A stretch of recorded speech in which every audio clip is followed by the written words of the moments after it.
Okay, we are starting Berakhot Samach Bet, almost near the end.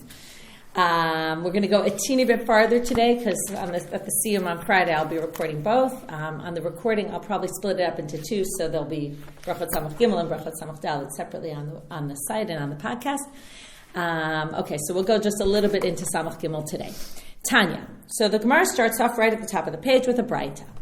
If you remember, we ended with this strange thing about Abaye, kind of wanting to know what Rabba's minhag was about. Did he hold that in terms of can you face the direction of the temple while you're in the bathroom or not? Right? Again, we talked a little bit about that. We started the Masechet with facing direction for prayer and how you're supposed to be facing, and then kind of how you're not supposed to face. I was thinking about it that really the idea is that it's not actually opposite. They're opposites, but it's that you're the same theme, which is you're always supposed to be thinking toward the Kodesh Kodashim. In other words, have your mind toward the center of, to the where the temple was, whether you're praying or whether you're doing the most mundane thing that there is, right? That everything is kind of mechuvan. Now, again, you're supposed to face away, but knowing that, that's in your mind.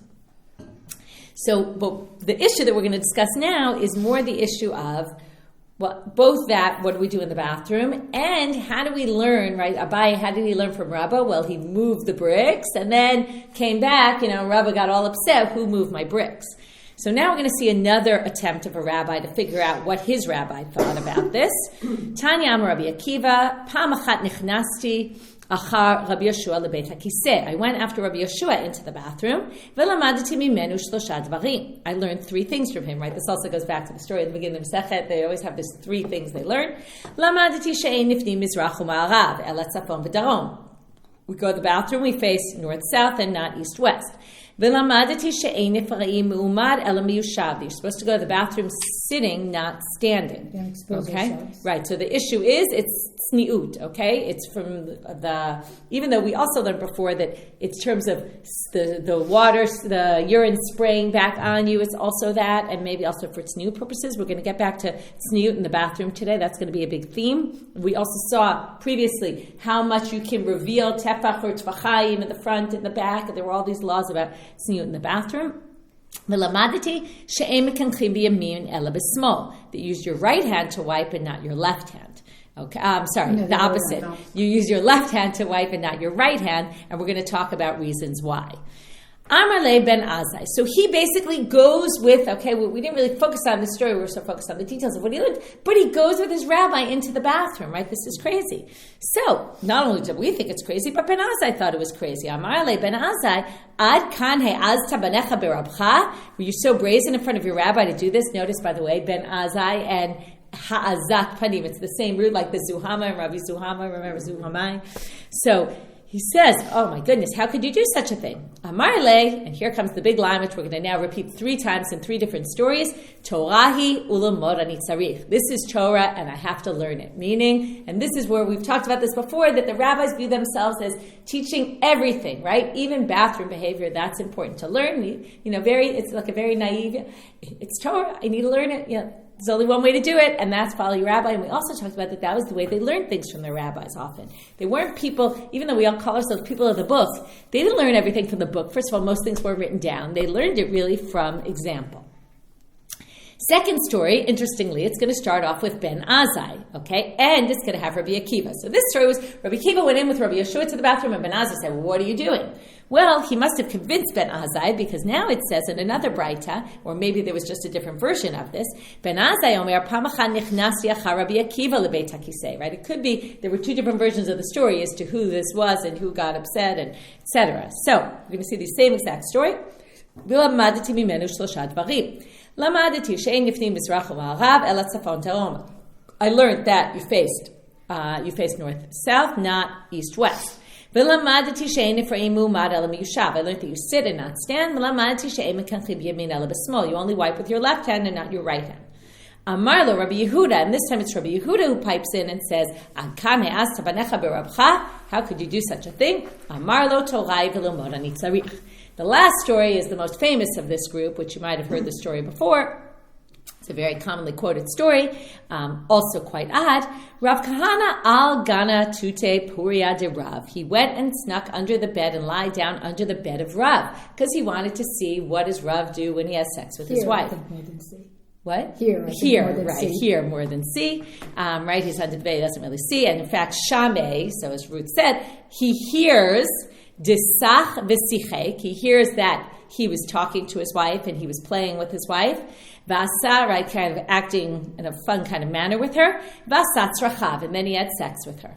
Amar le dame pumia da'aba kedelo sarif tavshila. He says the mouth of Rav sounds like he didn't burn his dish, which means that he sounds like he's enjoying. Okay, that what it means here is that he never burnt his dish. That it was as if he was eating it for the first time. Okay, in terms of having sex for the first time, he had very passionate behavior in the bedroom. Okay, and this kind of obviously surprised Kahana a little bit. Rav Kahana, Amar le. Sorry, I called him Kahana because we're about to read Amar le. So Rav calls him Kahana. Hachat.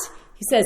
All of a sudden, he must have heard him there, and he says, Kahana, is that you? What on earth are you doing in my bedroom? Right? You can imagine his reaction. Puk, get out of here. Tilav orech ara. This is not appropriate.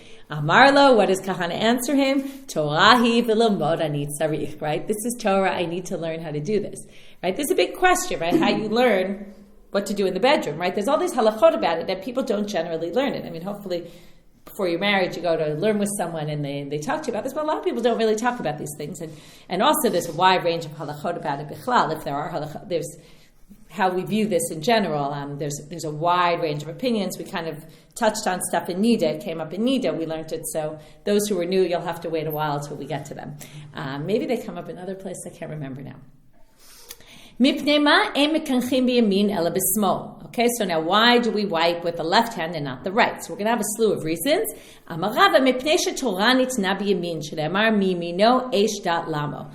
so this pasuk talks about the Torah and it talks about the yamin. The Torah was given with yad yamin, right? We always talk about the right hand as the strong hand, as the important hand. So the Torah was given with yad yamin, and therefore we don't wipe with yad yamin. It's not respectful. Rabba Baruchana Amar Mipnei Krova Lapeh. This is more health reasons, okay? If you talk about coronavirus and worried about getting viruses and stuff, well, if you wipe and then your hands aren't clean enough, well, and then you put your food in your mouth using your right hand, that's not a good thing. What if you're a lefty? What if you're a lefty? So that's a good question. It doesn't talk about it here. I would imagine that, again, depending on your reason. If you eat with your left hand, then you would say that. If the Torah was given with your right hand, then you should wipe with your... Depending on which reason you go by. There are cultures where if you eat communally. So if you eat communally, everyone eats with your right hand. Oh, really? Yeah. And it's a real... you can be kicked out if you eat with your left hand. That's interesting. Where is this? For this reason. Keep it. I want to say India.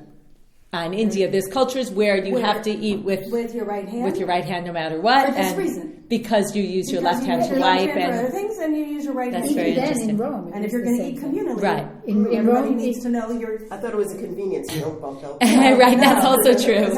Being a lefty, right? I can also relate to that problem. But you're lying on your couch in Rome eating. Everybody's facing the same direction. It was right. That was how they all ate. Even if you were right. It was right. Not to mention that culturally, in general, people I know my cousin was born left-handed, and they pushed him to become right-handed. Mm-hmm. So even then, that was not that many years ago. He's even a little younger than me. So, the concept of the right being important, I'm sure in their culture it was, there probably weren't too many lefties. In Latin, the root for right is dexter, from which we get dexter. So the root for left is sinister. Right. Yeah, fair. Okay, so moving on. So the first reason Torah was given biyad yamin. Second reason is you use it for eating. Third reason, Rabbi Shimon ben Lakish Amar, mipnei shekosher batfilin, because it's used for tying your tefillin. Now, you might not be tying your tefillin all the time, so it's a bit of a debate whether this is more like krova lapeh, because you use it and we don't want your hand to be dirty, or because it's used for holy things, and therefore this hand is designated for holy things, right? It's more like the Torah answer, which is, it's kind of don't do things with the hand that's used for holier things. Rav Nachman bar Yitzchak amar mipnei shamar eba ta'amei Torah, because they use the hand to show the Baal Koreh how to do the nigun. Either the Baal Koreh himself, or to show the Baal Koreh, they would, just like a conductor does, moves his hands, so they would move the hands to give, kind of cues to what the ta'amim are. Again, it's connected with using it for Torah, and again, it's kind of like the kosher b'tefillin, because it's used for this, so it might be dirty, or just it's not appropriate. Okay, next, Amar Rabbi Tanchum ben Chanilai, Kol tzanua bebeit hakisei nitzol mishlosha dvarim. Okay, again, they're trying to say, be tzanua in the outhouse when you go to make, because you'll be protected from the following three things. Again, this is a way of kind of, encouraging people to do this. Mina nechashim, from the snakes, mina akrabim, from the scorpions, and mina mezikin, and from the demons. Remember, there was all this concern. Now, by the way, when you go to the outhouse, those are the things that would scare you the most, because you were out there, and that's where the things are in the wild, and also the demons were known to be there. And some people say you'll have pleasant dreams, you won't be scared by bad dreams, nightmares. Okay, there was a Beit HaKisei in Tveria. When two people would go, now there was always this concept, if you go in pairs, that protects you from the demons. So they would go in pairs, even in the daytime. Even if you went in pairs, even if you went in the daytime, which was always less likely for the Mezikin to get you, again, all the fears are usually at night, mitzakeh, okay, people would still get affected by the demons. It was this very scary place. Rabbi Ami, Rabbi Asi, but even though it was a scary place, that people would go in pairs, and people would go during the day, and they would still get attacked, what happened? Rabbi Ami and Rabbi Asi went there by themselves, and nothing happened to them. Amr lehu Rabbanan, lo mistafu, lo mistafitu, you're not scared? Amr le, anan kabbalah gamrinam. We have a tradition. What's our tradition? Kabbalah de beit hakisei tzniuta v'shtikuta. The way to protect yourself in the bathroom is, number one, tzniut, and number two, quiet. Okay, you're both modest and silent. People have this thing, you're not supposed to talk when you're in the bathroom. This is where it comes from. Kabbalah di Yisure, while he's talking about these kabbalot, these traditions they have, and the other thing is to avoid suffering, shtikuta umebai rachame. Silence, okay, don't say too much, and, right, because we all know that sometimes we say too many things and our words get us into trouble, and asking for rachamim from Hashem. Abai merabe le'ime, amra le'mea behade le'beit hakisei. So now, Merabi le'im ime imra. Okay, sorry, I didn't read it right. Abai, his mother, now it wasn't really his mother. His mother died in childbirth. His father died when his mother got pregnant. That's why he was adopted by Rabbah. We saw that yesterday. So we talked about it. So his mother, who's really his omenet, she's called, okay, nursemaid, thank you. His nursemaid bred a lamb, to go with him to the Beit HaKisei. Okay, she made sure she had that to go with him to protect him. So now they asked for the Rabbi Legadia, why didn't she use a goat? So the answer is because goats are also called seir, and seir b'seir michlaf. What does that mean? Well, seirim, if you remember in Sefer Dvarim, it talks about the seirim, which were it was a type of idol. And the assumption is that also the demons were called seirim, and you can't fight a demon with something with the same name, okay? Why exactly? Again, you have to understand the world of demons and superstitions, but I guess you have to be something else to fight against it. But if it's called the same thing, it won't work, basically. So therefore, it was specifically a lamb and not a goat. So seir b'seir michlaf, right? They could be interchanged, and maybe also it wouldn't protect you because they could be interchanged. Rav Makami Dehave Reisha, before he became the Rosh Yeshiva, okay, you can think about this. Would he be more likely to be attacked while he's Rosh Yeshiva or before he's Rosh Yeshiva? Think about it. In election season, maybe it's good to think about these things. So, Makami Dehave Reisha, before he was Rosh Yeshiva, Mikar Kashelei Bat Rav Chisda. Bat Rav Chisda was his wife. She made him, okay, also in Yana Diyoma, Purim. She made him like a Ra'ashan type thing, a noisemaker thing. So when you go to the bathroom, it would make a lot of noise, right? It kind of like bells on your shoes. It would make a lot of noise. As it would make noise, it would scare away the demons. Goza Balkana, okay, she made this, how do you translate that again? It was a copper thing with a walnut. Right, she put in a walnut in a sefel shal nechoshet, in this metal tin, right, which makes a lot of noise. She would stand outside and shake it while he was she would shake it. Okay, I thought it was on him, but okay, so she would shake it while he was inside.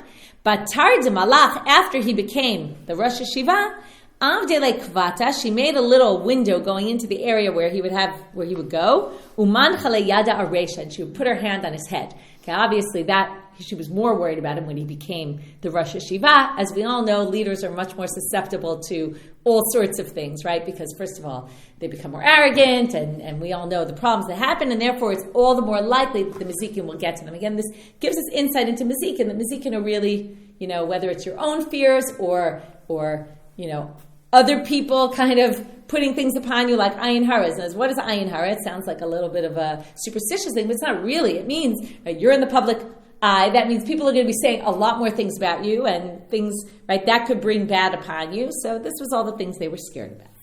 Amar Ula. Now we're going to have laws of tzniut. Achorei gader, if you go to the bathroom behind a fence, again, this is all in the days without real bathrooms, nifneh miyad, you can go right away. It's like you don't have to distance yourself from people. If there's a gader, just go. Ubabik'ah, but if you're in the valley where it's all open, kozman shemitatesh ve'en chavero shomeh, if you sneeze and your friend doesn't hear you, then you can go. Okay, so you have to be out of range of hearing. Isi barnata matnehacha. He says, no, different version.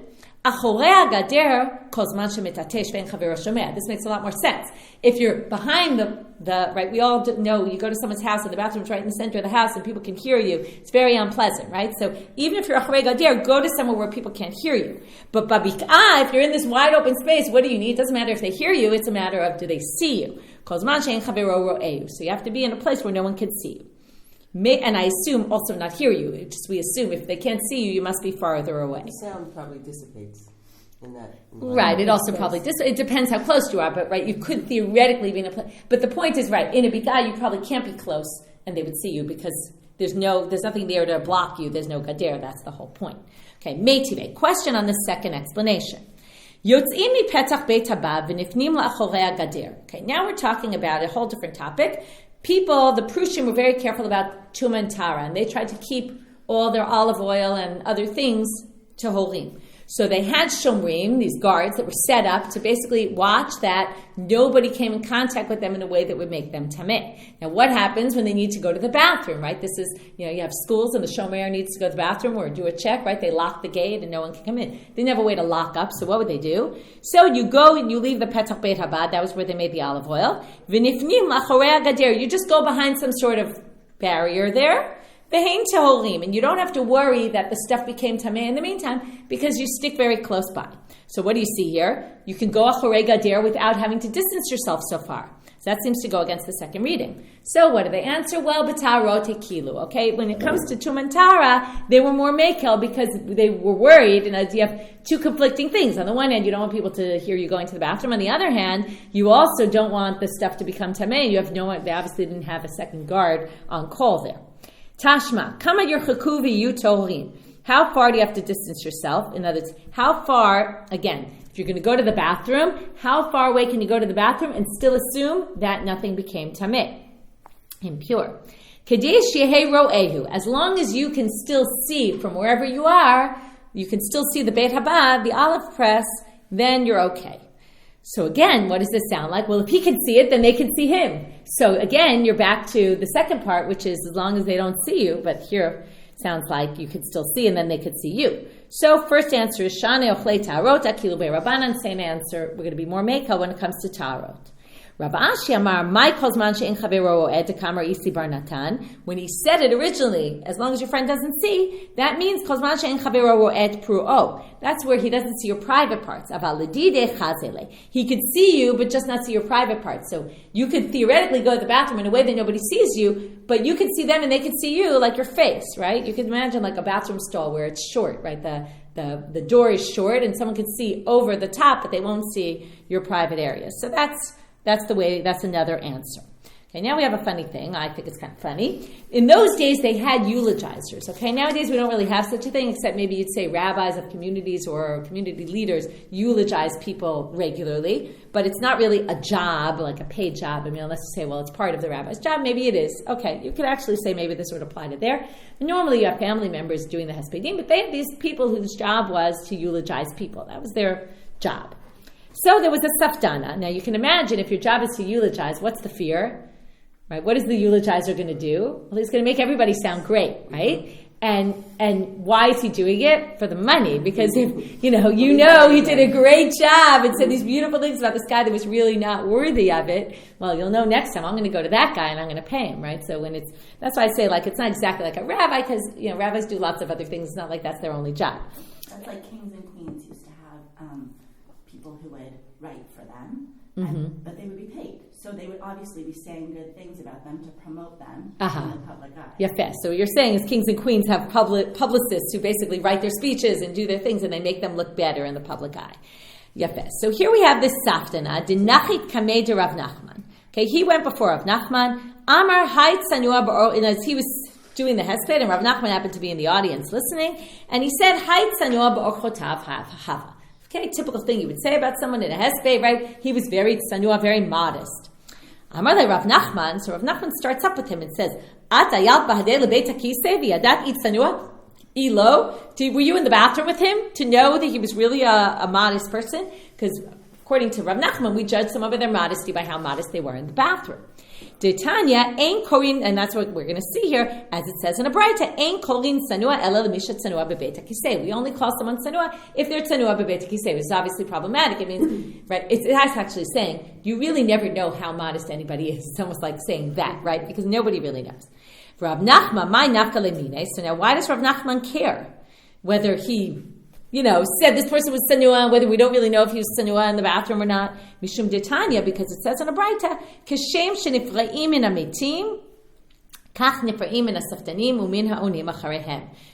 We basically take judgment with the eulogizers, okay, and with the people who answer amen to this. Even if you go to a funeral and they say beautiful things about the person, you say yeah, and it's really not true. So that's you're going to have to pay up for that, okay? That's not a good thing, and that's why he cared. Tanu Rabbanan, ezu tsanua zeh nifneh balayla b'mkom shenifneh bayom. Someone who goes to the bathroom at night the same way he goes to the bathroom during the day. Okay, now again, what's the difference? Well, during the day, you have to go far away because people can see you. At night, you don't really. But the tsanua person goes at night the same way he goes during the day. Now, the Gemara is going to have a lot of issues with this because we'll have a lot of sources seem to indicate, no, you don't need to go during the day, at night the same way you go during the day because it's dark and people can't see.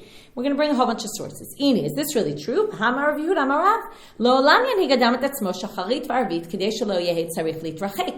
Make sure to do your thing in the morning and at nighttime, so that way, during the day, you won't really have to go very often, okay? This is obviously relating more to men than women who clearly could make it once in the morning, once in the evening. But I think they also might mean, defecating and not urinating, so that you don't have to go so far to do it, okay?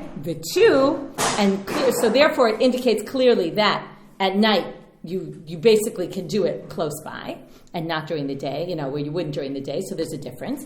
V'tu Rabba b'yamama hava azil ad mil ubalelia. So at night, during the day, he would go far away, a mil. That's a certain amount of measurement, right, like a mile. Ubalelia amar le l'shamei panu li duchta b'Berakhot demata. He would say to Shamash, designate an area, clear out an area, okay, in the streets of the city. V'chein amar le Rabbi Zera l'shamei chazeman diika acharei beit chavaraya debiina lemifnei. He said to his shamash also, go find a place behind the Beit Midrash. Interesting, specifically the Beit Midrash. That's how they translate Beit Chavraya, because I need to go to the bathroom. Right? So they would kind of make sure there was no one in the street. Right? You can imagine, right? Like on a teal, make sure there's no one around. Somebody stands there checking. Okay, so because I have to go to the bathroom. So what do you see? At nighttime, they did it in the city, whereas during the day they would go much farther. A mile? No, it's not exactly a mile. No, it's not a mile. I was saying it's a distance. It's a certain amount of distance. I forget exactly. It's like a here. We've got a meal. Oh, right. It's 2,000 amma. Okay, which is but it says it's about. You have it in yards. Okay, 1,269 yards or 1,000 yards. Okay, so it's about right. It's about a right. Yard is like a meter, so it's like a meter. That's far. Okay. Yeah. So no, a meal is a while. Right. Okay. So Ela so now we have this issue. You see the difference, and yet he said it's the same. So now remember the line. The line was Zeh nifneh balayla b'mkom shenifneh bayom. So Ela ki derech shenifneh bayom. The way you do it, not the location, but how you do it. Right? Meaning in its sanua manner. Rav Ashi Amar, I feel, right, you might say, at night, nobody's looking, I could just, right, I don't have to sit, I don't have to, right, all that stuff. So, the same way. Rav Ashi has a different answer. Afilu tema b'makom, lo nitzcha ela l'keren savi. What he means is, if you did it around a corner during the day, then you could do it around a corner. And as he was makpid to do it also around the corner at night, where there were people on one side and he was around on the other side. Gufa. Now we're going to go back to this line he said. Amar Rav Yehuda Amar Rav lo lanyan higatzmo shacharit va'arvit kadesh lo yeh tzarich litrachet. Right? You should make sure to go to the bathroom in the morning and the evening so that you don't have to go so far away. Tanya nami hachi. Breita says the following. Ben Azai Omer hashkem v'tzeh ha'arei v'tzeh kadesh lo titrachet. Wake up early and go, or stay up late and go, so that you don't have to go far out. Mishamesh mashmesh v'shev v'al teshev v'timashmesh. Okay, Rashi explains that what this means is hard to understand exactly, but they would take a rock or a twig or something, and they would use it liftoch nikavim to open the holes. Okay, it's a little bit strange, but if you do that, do it first and then sit, and don't sit and then do it. Shekali yoshevu mimashmesh afilu osim kshafim ba'aspamya ba'im alav. Even if they're doing magic in aspamya, which is the term they used to say, a really far away place. Some people say it's Spain, some people say it's not Spain, but some really far away place, the magic is going to get to you. In other words, the witchery stuff, the sorcery stuff. So basically, that's like a thing for whatever reason. Doing this after you're already sitting raises up the sorcerers. V'i anshe v'yativ. What if you've forgotten you did it anyway, and you sat and then you did this act? V'achar kach mashmesh, and then you did it after. Mai takante. How do you fix it? Well, get ready for this. This is what we call an incantation. This is what you should recite. Ki kai. When you get up after doing this, le mahachi. You should say this. Loli, not to me. Lo tchim, lo tachtim. Okay, it's just I don't think it really has. These are, Rashi says they're the names of the sorcerers. Lohane v'lo mahane. Don't have it work from, or Rashi says, lo kulam v'lo miksatam. Not all of them, not some of them. Oh, mehane. It's not mahane, it's mehane. Not these and not from those other ones. Lo charshe de charsha, not the sorcerer of the sorcerer, or lo charshe de charshatar, or the female sorcerers. Okay? They shouldn't get to me. You say that, and that should protect you. Again, what this means, right? Unclear exactly what this means. But again, it's the idea that if you say something, then if you view it as psychological, which I always like to view it, so by reciting something, you're kind of strengthening I can fight against this.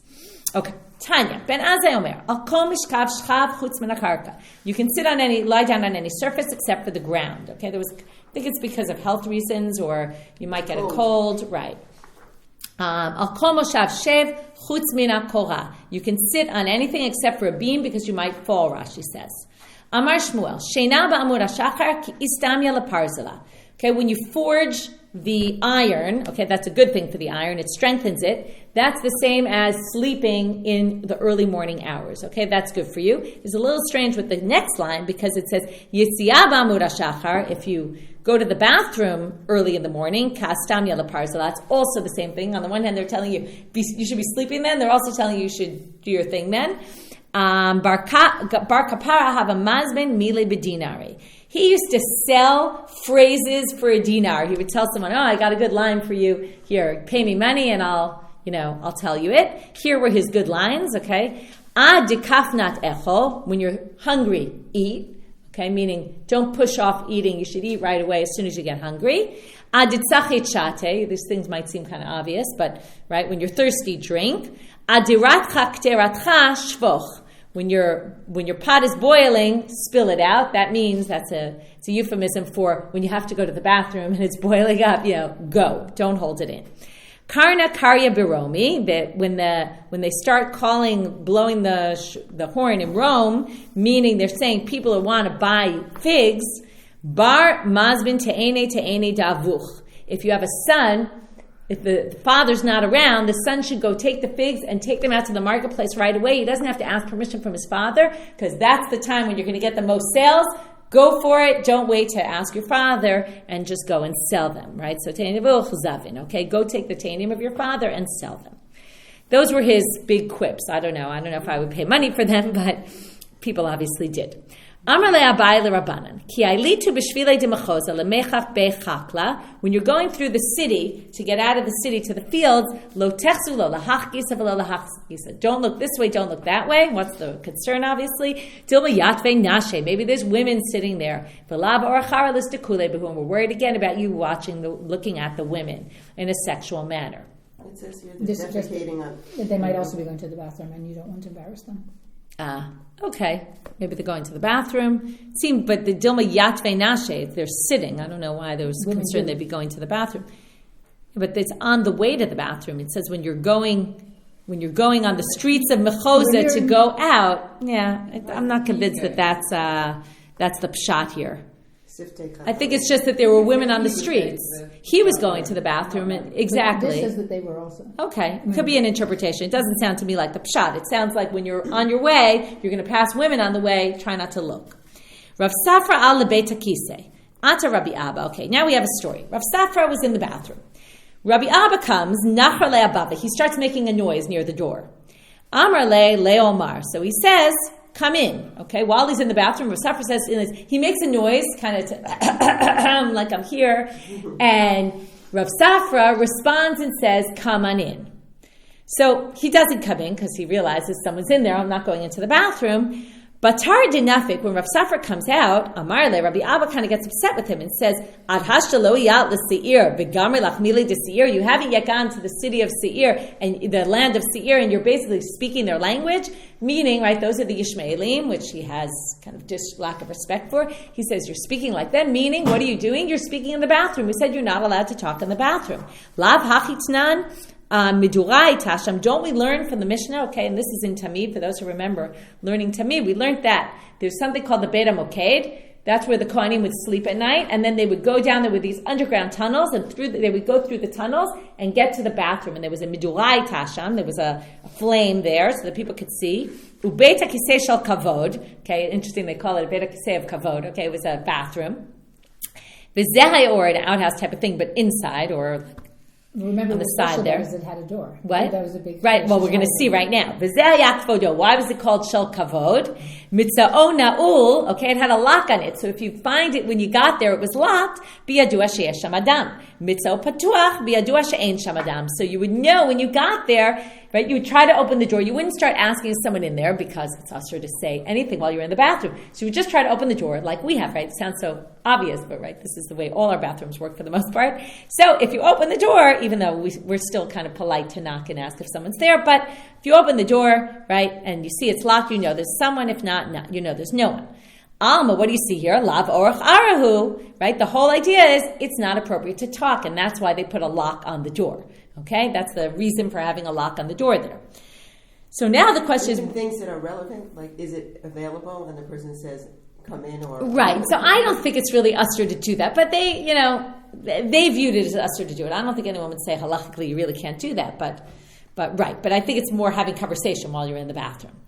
V'hu savar misukanu. Now the question is, why did he do it? Why did he say come in? So he said because he thought it was dangerous. Someone is outside and needs to go, right? You have to let him go right away. And that's why he said, why don't you come in? Okay, and that's why even though there's all these issues, he felt like this overrides it. Why? Titania Rabban Shimon ben Gamliel Omer, Amura Choser Miviyat Hadam Lidehi Hidrokan. If you hold back your feces, it's going to lead to this disease called Hidrokan. And Silona Choser, if you hold in your urine, Miviyat Hadam Lidehi Hidrokan. It's going to cause jaundice. So because it's unhealthy, he felt like if he's not, making this noise at the door, he obviously needs to go, and I should let him in. Rabbi Elazar al lebeit hakisei. He went into the bathroom. Atau parsa'a, or maybe Roma'a, okay, a Persian or a Roman came in. Dachke, pushed him out of the bathroom. Kam Rabbi Elazar v'nafik. So Rabbi Elazar gets up and goes out. Ata, now here I think it's a play on the hidrokan in your yerakon. Drakona, okay, it's not a dragon, even though it sounds like it in Hebrew, but comes drakona, which is a type of snake. Shamte lekarkashe, and it goes inside the Roman or the Persian, and it eats out his intestines.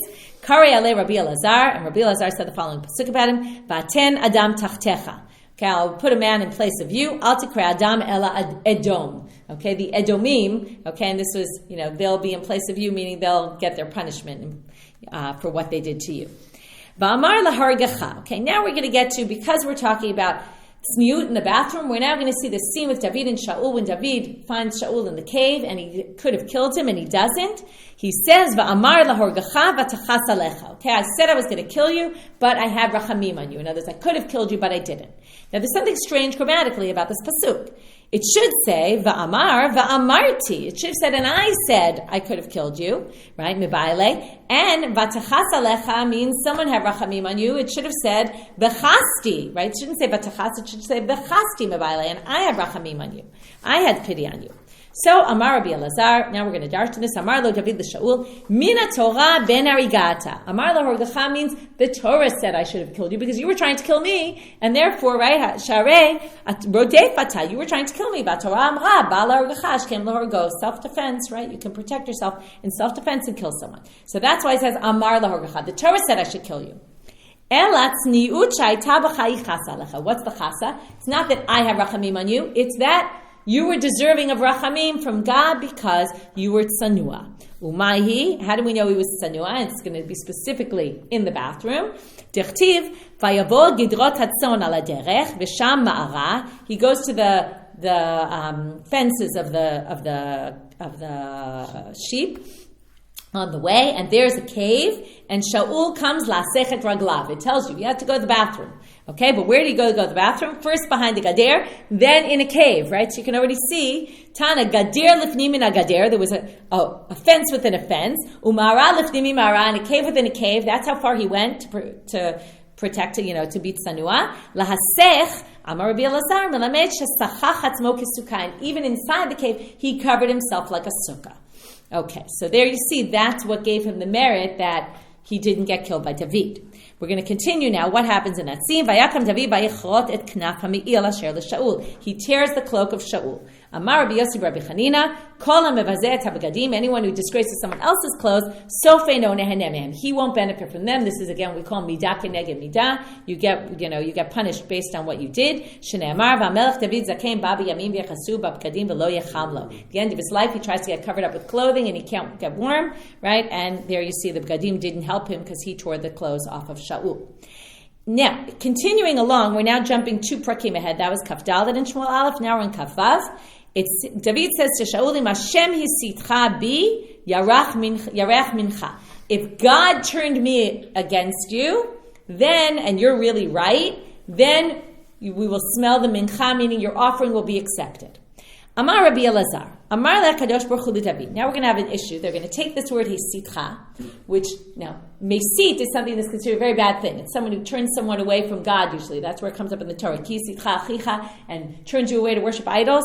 So the Gemara is not so happy with this word that God was mesit you, right? He says, if God turned me away from you.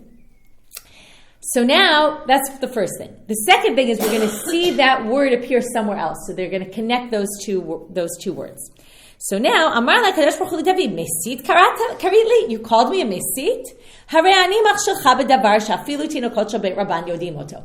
I'm going to make you sin in something that is so basic that even all the children in school know this. Okay, where did David sin in something so basic?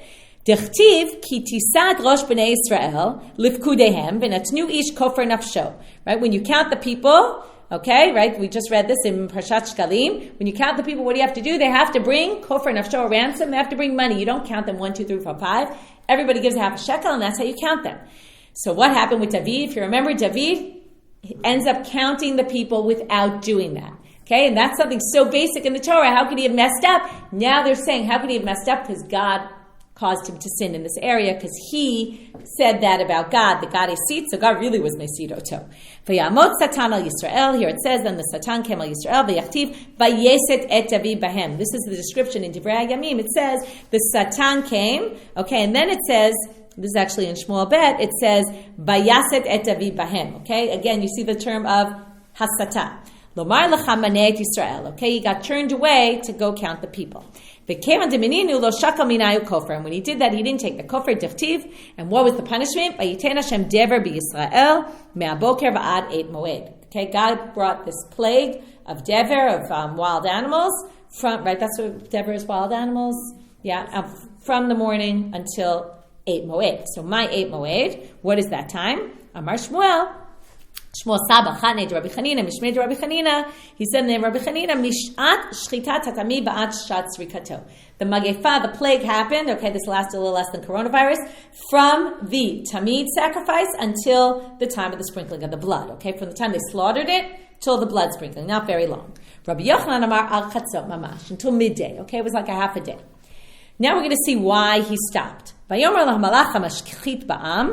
Rav Amar Rabbi Elazar, Rav Amar Rabbi Elazar, Amar le'akadosh baruch hu, and the Rav said in the name of Rabbi Elazar, Amar le'akadosh baruch hu l'malach, tol li rav shebahem, take out the best among them. Sheyesh li lifra mehem kama chovot. In other words, I gotta pay back a lot of people. Let's just take one of the greatest and let's kill him on behalf of others. This is like, again, where somebody carries the sins of others. He had a lot of zchuyot. He was an important person. He died on behalf of the people. While he was destroying, he saw and he had rachamim. Again, this is the description in Divrei Hayamim. My ra'ah, what did he see? Amarav ra'ah Yaakov Avinu. We're going to now say, God saw. He's going to see someone else who saw. Okay, he's going to see the zchut of someone who the word ra'ah is mentioned, or by a person or by an object. We're going to see there's a few different interpretations. What was the zchut that because of that God stopped? Dichtiv vayomer Yaakov kasher ra'am. Okay, when he has the dream about the malachim, so they see Yaakov saw, or when they saw, so therefore it's from Yaakov that was the zchut. Ushmuel Amar Afrosh al Yitzchak Ra'ai. He saw the ashes of Yitzchak. Shneimar Elohim Yar'elo Haseh. Right, God will show him the seh le'olah and the akedah. You remember the akedah. Rabbi Yitzchak Naf Amar Kesef Kippurim Ra'ah. He saw the last time they counted the people, they did take the money. So we saw that. Shneimar V'lakachta et Kesef Kippurim me'et b'nei Yisrael. Here it doesn't have the word riyah. Rabbi Yochanan Amar Beit HaMikdash Ra'ah. Dichtiv Bahar Hashem Yera'eh. Okay, he saw what was going to be in the future. Remember, David wanted to build the Beit HaMikdash, but didn't, but he saw that he would. So here, the last two we're going to talk about right now in a minute, because we're going to see the two Amoraim argue about this. Pligi Rabbi Yaakov or Idi Rabbi Shmuel bar Nachmani, Chad Amar Kesef HaKippurim Ra'ah, Chad Amar Beit HaMikdash Ra'ah. What do we have here? Either past history of, which is also Yaakov and Yitzchak, whether Zchut Avod, or past history of our ancestors, or which is, the whole people that they took the money last time, or future, the potential of the future, which is that the Beit HaMikdash will be built there, and therefore he wanted to stop the Magefa.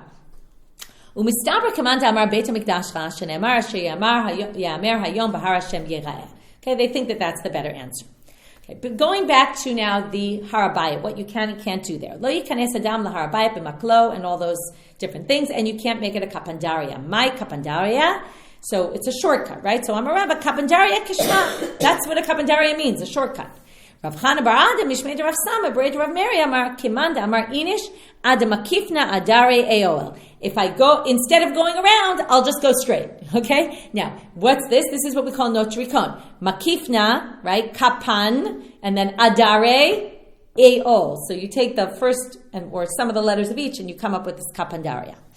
Eol Beha, I'll go this way. Amar Rav Nachman, Amar Rav Ravua. Hanichnas lebeit hakneset al menat shelo lasoto kapandaria, mutar lasoto kapandaria.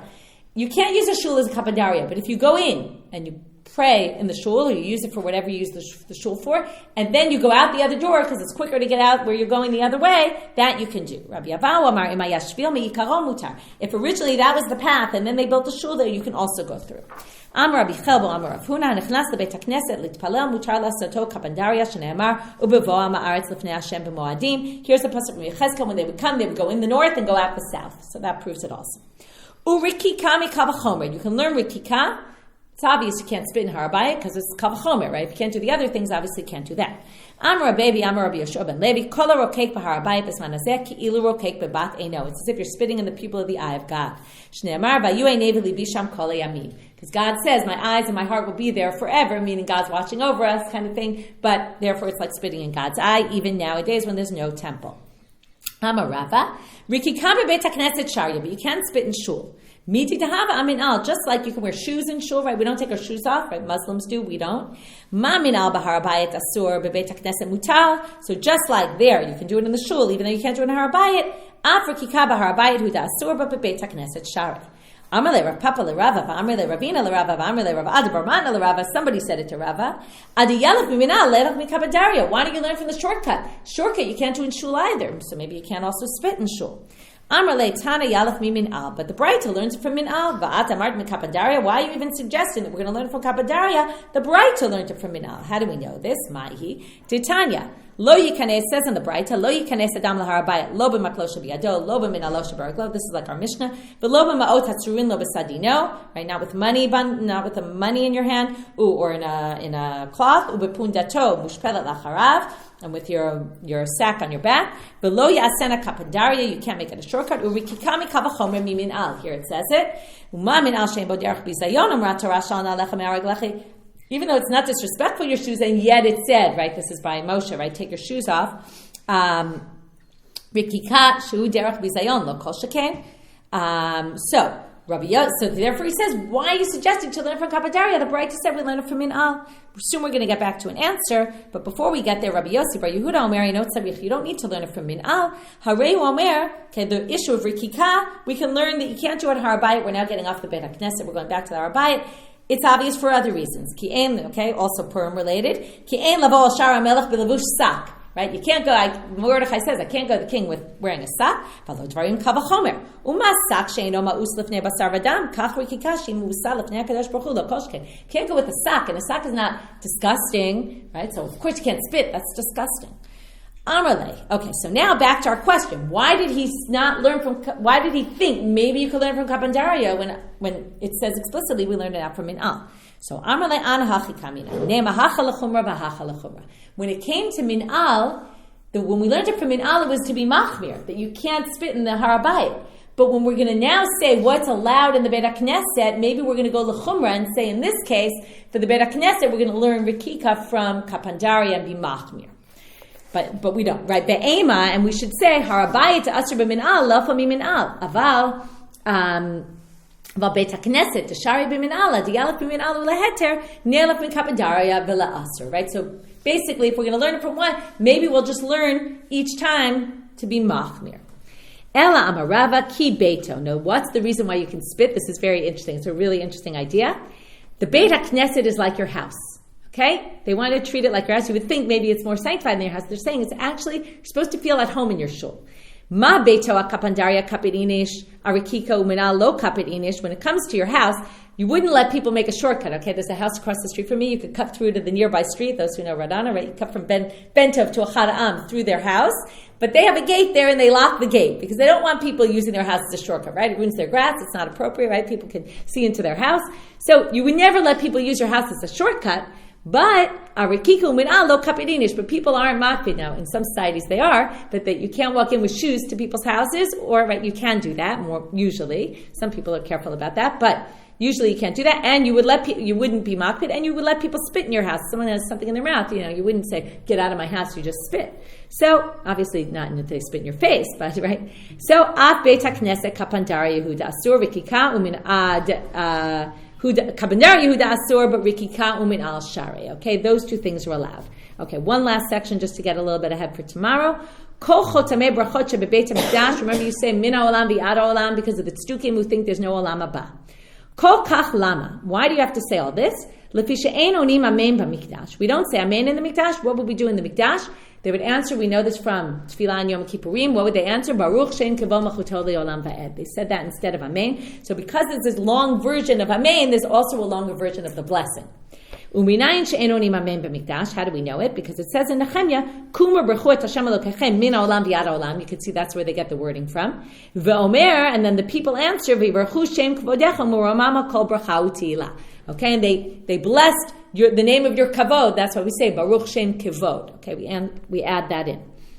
Yachol kol habrachot kulam tehelem tila achat. Maybe you would answer Amen only at the end of all the blessings, like assuming you're saying Shmon Esrei, and everyone answers Amen just at the very end. Talmud Lomar, they're darshaning another thing from this pasuk, miromama kol bracha v'tila, which means al kol bracha u'bracha tein lo tehila. The way they darshan this pasuk, another way to darshan it, besides that they have to say Baruch Shem Kevod in the Beit HaMikdash, also, then on every bracha needs its own amen. Okay, and that's what we do. We say amen on every bracha that we hear. Okay, we'll stop here for today. Tomorrow we'll finish up the Masechet. Have a siyum again. Anyone who wants to come to Ranana can. Go view our website on the Kehilot section, on the section of Hadran communities. There'll be siyums in all sorts of places around the world. So if you can, find one near you. If not, you can tune into ours.